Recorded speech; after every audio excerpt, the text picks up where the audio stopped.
Ustadz, bagaimana hukumnya perempuan yang sedang haid tapi tetap murojaah dan menambah hafalan Al-Quran? Nah, teman-teman sekalian, perempuan yang haid ya dianjurkan pendapat yang terkuat kata Imam An-Nawawi dalam kitab beliau itu, bahkan kalimatnya menggunakan ajma'al ulama.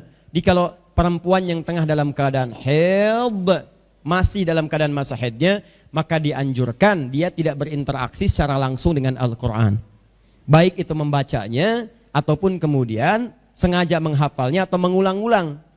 Ada saran dari beberapa imam fikih seperti Imam Malik misalnya, dia tidak meniatkan untuk mengulang secara langsung, cuma berusaha ngikut-ikuti tapi tidak meniatkan untuk mengulang.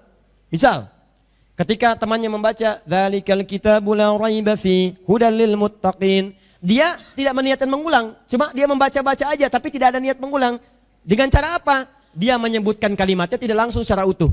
Dzalikal kitab, dzalikal kitab, dzalikal kitab, la raiba fi, la raiba fi, la raiba fi hudal lil muttaqin. Enggak dia sebutkan secara sempurna dari awal sampai akhirnya. Jelas? Ah, tapi kalau saya biasanya, demi Allah saya katakan, tidak mungkin Allah menetapkan hukum kecuali ada maslahat di dalamnya. Ingat itu. Dan di antara yang paling dahsyat adalah kenapa Allah menetapkan bagi perempuan ada masa haid, sehingga di situ kemudian dia diminta istirahat untuk tidak menunaikan ibadah yang rutinnya dikerjakan. Ada banyak hikmahnya. Pertama, untuk menyeimbangkan dulu kondisi psikis dan keadaan di dalam diri perempuan.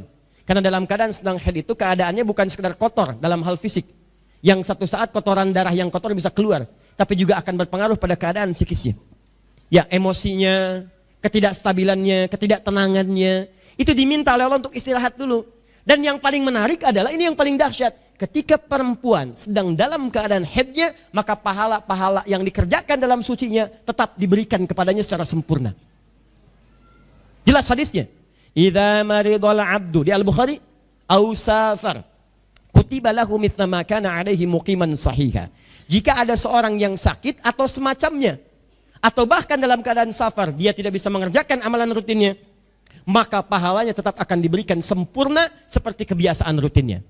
Contoh, seorang laki-laki biasa menunaikan sholat sunnah, kemudian besok di hari Jumat akan berangkat ke Bandung. Di Bandung di jalan kemudian belum sampai terjadi macet yang sangat luar biasa. Macet kilometer 57, kemudian dia istirahat, sudah masuk waktunya zuhur, bahkan sudah masuk ke jam 1:30. Dia prediksikan ke Bandung, nyampainya kemudian maghrib bahkan menjelang isya. Asarnya bisa tertinggal kalau dia paksakan. Maka dia kemudian memutuskan untuk menunaikan jamak qashar. Jamak menyatukan dua salat yang berdekatan, zuhur dengan asar atau maghrib dengan isya. Subuh tidak bisa dijamak. Karena itulah subuh dibuat jauh, ke zuhur jauh, ke isya jauh. Awas hati-hati, zuhur dengan subuh. Jamak apa itu? Jamak taksir, ya kan? Nah itu gak bisa. Saya taksir waktunya masih bisa dilakukan. Nah, tidak. Baik, paham? Nah, Anda kerjakan qashar. Qashar itu menyingkat. Jadi ada qashar saja, ada jamak saja, ada jamak qashar. Qashar saja, nyingkat saja, tapi tidak dijamak. Jamak itu menjamakkan, menyatukan dua waktu, belum tentu di qashar, namanya kamil. Jamak qashar menyatukan dan menyingkatnya. Kerjakan kemudian dibagi dua, bilangannya menjadi genap. Yang genap dibagi dua, tapi bilangan genapnya harus lebih daripada dua. Jadi kalau kurang dari dua atau pas dua, dia nggak bisa dibagi dua. Karena itu subuh dijadikan 2 rakaat, jauh kemana-mana dan rakaatnya 2. Jadi subuh tidak bisa di qashar dan tidak bisa dijamak. Di qashar syaratnya dibagi 2, subuh cuma 2 rakaat, gak bisa dibagi 2. Baru rakaat yang pertama begitu naik, Allahu Akbar, Assalamualaikum, Assalamualaikum, mustahil. Maka yang bisa cuma 3 waktu, zuhur, asar, dan isya yang kemudian dikurangi. Maghrib bisa qashar jamak dengan isya, tapi rakaatnya tetap 3. Maka Anda kerjakan zuhur 2 rakaat, asar 2 rakaat. Nah dalam keadaan itu waktu masih panjang, begitu selesai itu masih panjang, masih ada kesempatan sholat sunnah di situ. Baik, saya tanya, apakah kita sholat sunnah? Yang iya angkat tangan, yang tidak angkat tangan. Wah, 1 iya, 2 tidak. Baik, enggak saya belum tanya. Saya belum tanya. Awas, udah nggak usah ngarang. Apakah dalam kesempatan itu masih boleh kita sholat sunnah? Lihat baik-baik. Tidak perlu sholat sunnah lagi. Karena yang fardu aja dikurangin. Ngapain ditambah dengan yang sunnah? Jelas? Nah, saat Anda tidak mengerjakan sholat sunnah, padahal kebiasaan rutin sebelumnya sholat sunnah, maka pahala sholat sunnah itu tetap diberikan kepada Anda. Sempurna sifatnya.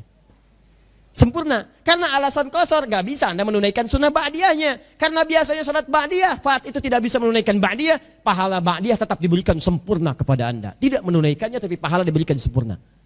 Yang paling dahsyat, perempuan yang saat masa sucinya dia mengerjakan amalan bukan cuma fardunya, sunnahnya dia kerjakan, hafalan Quran dia kerjakan, Masya Allah, sholat sunnah dia kerjakan, malam tahajud, siang rawatib kerjakan, duha kerjakan, syuruk dia kerjakan. Yang paling dahsyat dia menghafal Quran, hafalkan. Begitu masuk dalam keadaan haidnya, maka semua amalan tadi dihitung pahalanya oleh Allah. Sepanjang haid dia mendapatkan pahala walaupun dia tidak mengerjakannya.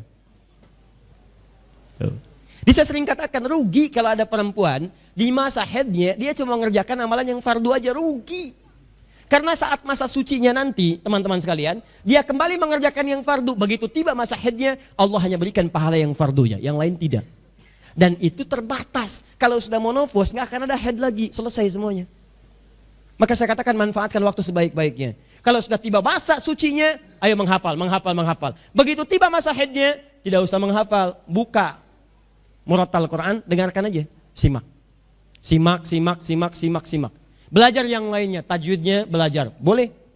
Hukum-hukum belajar, tafsirnya baca. Bagi dua, saat suci menghafalkan ayatnya, saat haid menghafalkan tafsirnya atau memahami makna-maknanya. Itu barangkali lebih yang paling utama.